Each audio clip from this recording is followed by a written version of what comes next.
अजीज दोस्तों, दूसरी स्टोरी की तरफ आते हैं। प्रेसिडेंट पुतिन आ गए दिल्ली। प्राइम मिनिस्टर नरेंद्र मोदी जी ने वार्मली उनका सीढ़ियों पे प्लेन की इस्तकबाल किया, स्वागत किया। रशिया और भारत के रिलेशनशिप शुरू से ही अच्छे हैं, क्योंकि जब अमेरिका और इंग्लैंड ने भारत का बंटवारा किया और पाकिस्तान अपने लिए बनाया, तो पाकिस्तान के पहले प्रधानमंत्री लियाकत अली खान के पास चॉइस थी कि वो सोवियत यूनियन जाते हैं या अमेरिका जाते हैं। तो वो अमेरिका गए और अमेरिका की गोद में बैठ गए। उनको भी पता नहीं था कि अमेरिका को आपसे कोई दिलचस्पी नहीं, अमेरिका को आपकी आर्मी से दिलचस्पी है। और अयूब खान फिर जाहिर है इनकी गोद में बैठ गया। भारत के पास भी चॉइस थी, लेकिन भारत ने सोवियत यूनियन को चुना।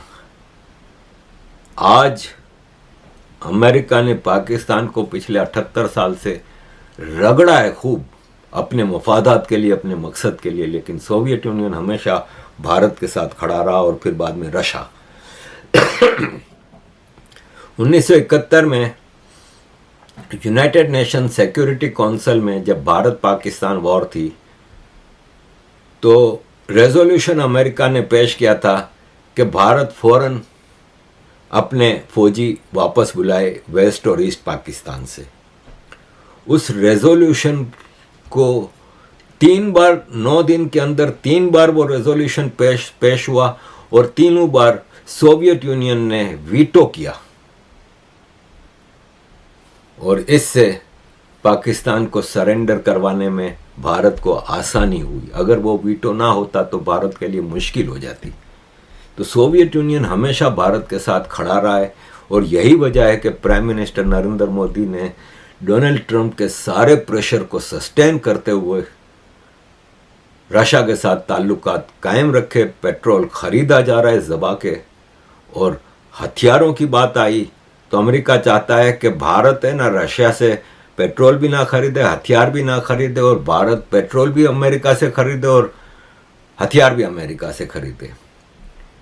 पाकिस्तान अमेरिका से पेट्रोल खरीद रहे, जबकि सऊदी अरब, कतर, कुवैत, इमारात पाकिस्तान को बहुत सस्ते में पेट्रोल देते हैं। और फिर सोचें कि डिस्टेंस कितना है, क्योंकि ट्रैवल एक्सपेंसेस बहुत महंगे होते हैं। ये जो टैंकर आते हैं पेट्रोल के और गैस के और डीजल के, लेकिन पाकिस्तान ट्रंप की गोद में बैठा हुआ है, तो ट्रंप को खुश करने के लिए 2 कंसाइनमेंट आ चुकी हैं पाकिस्तान में पेट्रोल की। अमेरिका से कितना दूर से आता है सोचें, 3 गुना भाव उधार में मिल रहा है। तो उधार में तो आपको ये भी देते हैं अरब कंट्रीज भी।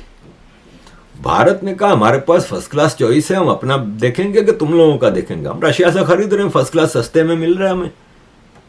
और ना भी हो रशिया अगर एक मिसाल है, तो हमारे पास अरब कंट्रीज है, हम यहाँ से खरीदेंगे, जरूर तो अमेरिका से खरीदेंगे। और रहा सवाल हथियारों की बात, तो सोवियत यूनियन जब आपको हथियार देता है ना, तो टेक्नोलॉजी भी देता है और भरोसे वाले हथियार होते हैं। अमेरिका तो हथियार देता है, टेक्नोलॉजी नहीं देता। सब चीज़ अपने बटन रखे होते हैं अपने। आजकल तो आपको पता है टेक्नोलॉजी एक बटन के ऊपर चलती है। अब इस ट्रिप में भारत के पास ऑलरेडी 400 किलोमीटर की रेंज वाला S-400 है। अब S-500 मिलेगा जिसकी 500 से 600 किलोमीटर की रेंज है। एटीट्यूड उसका 30 किलोमीटर है, इसका 200 किलोमीटर है। ये टारगेट करता था S-400 जो है वो एयरक्राफ्ट और ड्रोन्स को टारगेट करता था। ये S-500 है, ये सब चीज़ों को, आसमान में जो भी चीज़ है, बैलिस्टिक मिसाइल, हाइपरसोनिक मिसाइल, सबको टारगेट करेगा। मतलब डिटेल आपको टेक्निकल में क्या बताऊं, लेकिन ये है कि इसके अलावा Su-57 फाइटर 112 वो मेक इन इंडिया होंगे। ये S-500 मिसाइल भी मेक इन इंडिया होंगे, टेक्नोलॉजी बाकायदा ट्रांसफ़र होगी। तो मुझे ये बताएं कि भारत के लिए क्या ज़रूरी है। और पुतिन साहब ने उतरते ही ये कहा कि कॉलोनियल पावर्स है ना, अमेरिका और यूरोप, ये आज भी भारत को अपनी कॉलोनी समझने की कोशिश करते हैं। ये इनकी गलती है। भारत एक सुपर पावर है, कॉलोनियल एसेट्स नहीं है अब। Все очень просто. Значит, терроризм... It's very simple. To achieve freedom, we must use lawful means only. Any actions involving criminal methods or those harming people cannot be supported. This has been decided long ago. As you have correctly noted, Russia has repeatedly faced acts of extreme terrorism throughout its recent history. In these matters, India is our full ally, and we completely support India's fight against terrorism. Жесточайших актов террора. И здесь с Индией мы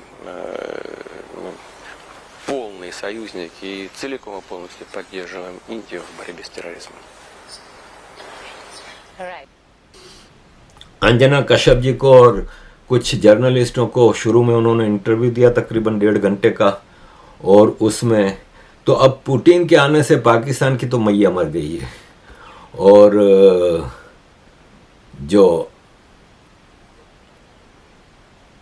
America Europe है उनकी भी मैया मर गई है। Putin के आने से पहले भारत के अखबारों में यूरोपियन एम्बेसीज ने लिखा कि कातिल आ रहा है जिसने लाखों लोग मार दिए हैं, जंगें कर रहा है, फलाने ढुमकाने। तुम लोगों ने जितना किया है ना, वेस्ट ने कत्लेआम, जेनोसाइड कॉलोनियल ज़माने में, और आप कहेंगे चलो वो तो पुराना ज़माना था। आज Afghanistan, Iraq, Syria, Libya, Iran, Somalia, Yemen, कहाँ कहाँ तुम लोगों ने कत्लेआम नहीं किए? मिलियंस ऑफ लोग मार दिए हैं तुम लोगों ने, और हमें तुम लोग भाषण दे रहे हो। तो भारत इन चीज़ों को बिल्कुल बाय नहीं करता। भारत के अपने हिसाब किताब हैं, भारत उन चीज़ों में खुश है। तो आई थिंक कि ये जो ट्रिप है ना पुतिन का, ये हिला के रख दिया इसने पाकिस्तान को, क्योंकि पाकिस्तान अमेरिका की गोद में बैठा ये सोच रहा था कि डोनाल्ड ट्रंप साथ जहाज गिराने की बात बार बार करके दुनिया को ये झूठ सच में बदलने की कोशिश कर रहा है कि पाकिस्तान ये जंग जीता था। हालांकि एक बार भी डोनाल्ड ट्रंप ने ये नहीं कहा कि पाकिस्तान ने इंडिया के जहाज गिराए, यही कहा है कि 7 जहाज इस जंग में गिरे हैं। पाकिस्तान ये समझ रहे हैं ना कि अब तो डोनाल्ड ट्रंप को आसिम मुनीर और शहबाज शरीफ से जितना काम लेना था ना, ले चुका। इब्राहिम अकॉर्ड, गजा में फौज डालने की, पेट्रोल बेचने की, जितना काम लेना था ले चुका। अब आसिम मुनीर को पता लगेगा आटे दाल का भाव। अजीज दोस्तों, thank you very much for all your support. Kindly keep supporting. It's a good question. They're very different in some ways, although they're both 5th generation. But the Su-57 is bigger, it's faster, has over twice the range as far as how far it can go. It has 2 engines instead of 1, so it has that durability, and it carries more payload and a greater variety of payload. So in that respect, it beats the F-35.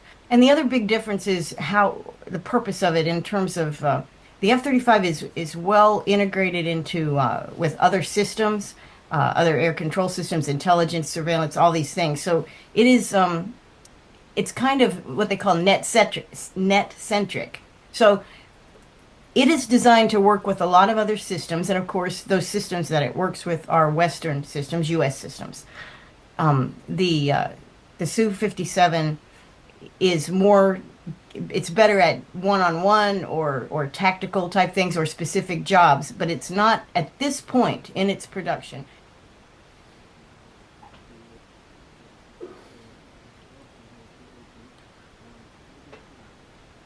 It was a very complicated simul, but I knew it when we started, and I said to the organizers that it's at least 2 hours of play, so it was even more. And I'm actually quite happy with my play. I thought that I might lose more points, but in fact 1 draw, and actually I should have won that game also, so I'm quite happy with my result on chess. But I think that mainly everyone is happy that we played this match, and I hope everyone enjoyed. President Putin is also still lying here. You are here. How do you look at the relationship between the 2 countries? I hope our relationship will grow up, and we see a friendly country in India, so we hope we'll have a lot of projects, and maybe also in chess. Plus, of course, India has its own master as well, great grandmaster as well. There is a connect of chess between Russia and India. Talk to us about that. Yes, I must say that we have two very strong chess schools, both in Russia and in India, and now I see that there are a lot of young grandmasters here in India. It's very nice, and it will be difficult for Russia to keep this tension because a lot of really very strong new grandmasters, but we'll try our best. Anyway, we have two very strong chess countries, and we are looking forward to play chess and to go on. So you talked about the current champion. Yeah, sure.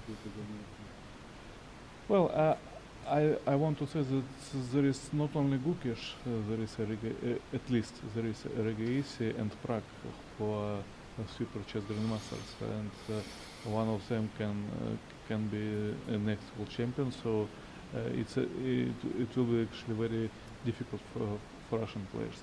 But anyway, I'm only happy and can congratulate India with such very strong new players.